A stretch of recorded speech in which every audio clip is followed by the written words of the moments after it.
Good afternoon. This is Chris Robinson, Robinson Ag Marketing with today's post-close grain and livestock comments. Well, I'm not going to dig into everything and repeat all the numbers and blah blah blah. At the end of the day, the numbers from the USDA were bearish.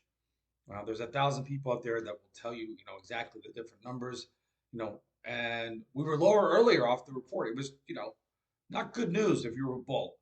And when we ended the day, lo and behold, we're back up into the July 4th gap. We partially filled it. We got 2.5 more cents to go to fill it. But if you've been listening to me, following me, been talking about that as a possible target, even though it made absolutely no sense given all the bearish fundamentals out there. My One of the first books I ever read, Market Wizards, interviewed Ed Sakota, and his one comment stuck with me 30 years later. Uh, he said sometimes fundamentals become funny mentals. The market is what matters, and that's why I'm so focused on prices as opposed to opinions and woulda, coulda, shouldas, and this guy's right, this guy's wrong. I care about is one thing: price. And despite the fact, and this is one of the days where remember that movie Trading Places, where if you had the information, you can make a fortune. You could have had the information today and lost millions and millions of dollars because you would have looked at that information and gone, "Oh my God, it doesn't look very friendly for corn." And yet, corn finished the day. We had a low of 17 and a high of 30, a nice 13-cent range. A new 7-week, the highest prices we've had since July 7th. So, a 2-month high. We were a 7-week high, but I'm going to call it a 2-month high. Now, I'm not saying we're going to, $5 or any insanity like that, or, I'm just saying this is a good rally. This is why when we were down at, 392, we didn't make recommendations to sell physical grain down there. No, we had hedges on earlier from when corn was higher, which, kept us from making bad cash sales. And now those old 410 puts and 420 puts, they're still on the book. I mean, we're at 430. I don't know where we're going to be next week. I don't know where we're going to be, 3 weeks from now. But they certainly helped us do one thing, and that is not make a bad cash sale. Down at 392. So that's all I can say. It's a good Friday. It's a interesting day. You can dig into all the numbers now. Where are we going to be on Monday and Tuesday? I don't know. Everybody's going to have all weekend to think about this. What drove us? I've been talking for the last 3 weeks. It's no secret. Except to do the homework, which I do the homework for you. The funds, in the last 2 weeks, bought back 50,000 contracts. I'm sure feels like they bought about another 15 or 20,000 this week. So they're still short. They were short 90. My guess is they're probably short about 75 now. Again, this is as of Tuesday. They probably bought more here today. So I'd say in my opinion, they're probably under 50,000, which is good.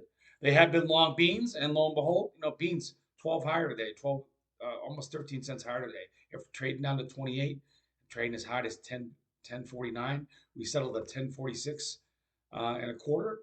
That is also, there was nothing super bullish in that bean report, but here we are. So now soybeans, I can't get excited about soybeans till we take out 1062 and make a run back up to 1075.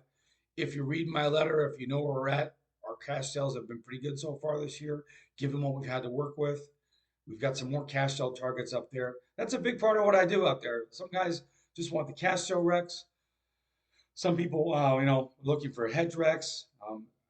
I do both. So again, I just want to wrap it up with the grain saying, a great recovery. Even wheat, who has no reason at all. The fact that corn pulled us higher, wheat was up. We finished up almost 10 cents off the low in Chicago after, we've been basically grinding it out here at contract lows. So a good recovery. I think wheat is just going to follow corn. Now the question is, can corn go farther? Absolutely, positively. If you look at the entire year trading range, we had a high, earlier a year at 479 and 3/4, a low 392. Halfway back is 435. Halfway back in a year where we've only had an 87-cent range. I said this when I was on market to market back in Iowa 2 weeks ago. I said, a 30-cent rally feels like $3 right now. So take advantage of it. I know most people don't want to sell into it. If you do, make sure that you know, take a look at reowning it after you sell it. Because again, now we're looking about where we're going to be in February, March. Harvest is coming in, and again, a 1 day wonder. You know, we need more of this. But again, when you look at the way things could have turned out after you know, look at the data that came out, this was a really good recovery, and that's a sign when a market gets nasty news and shrugs it off. That's always a sign that the people that were super emotional and making cash sales and get ready to throw in the towel and you know, I think that that probably was a turning point. So I'm not going to sit here and say don't worry, you know, the coast is clear, but again, you couldn't have asked for a better Friday close.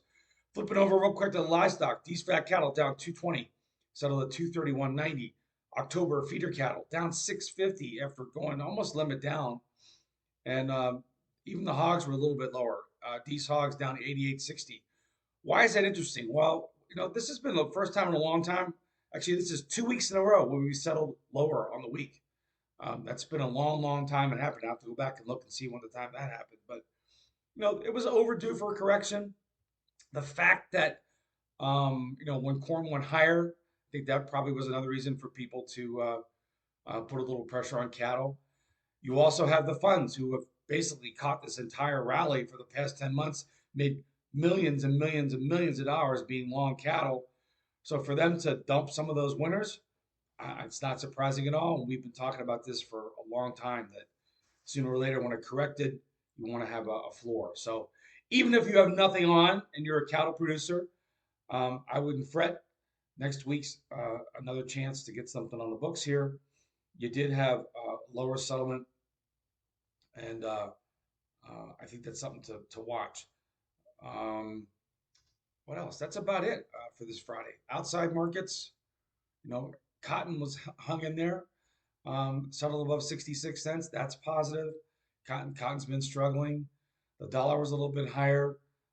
Crude oil was a little bit higher by about 20 cents. But I think the biggest story was, you know, a surprising rally after really negative USDA information for the grains. So that's about it. Have a good weekend. If you're looking for help, give me a call, 312-638-8868.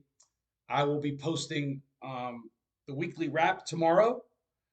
I spent about 4 hours doing those charts.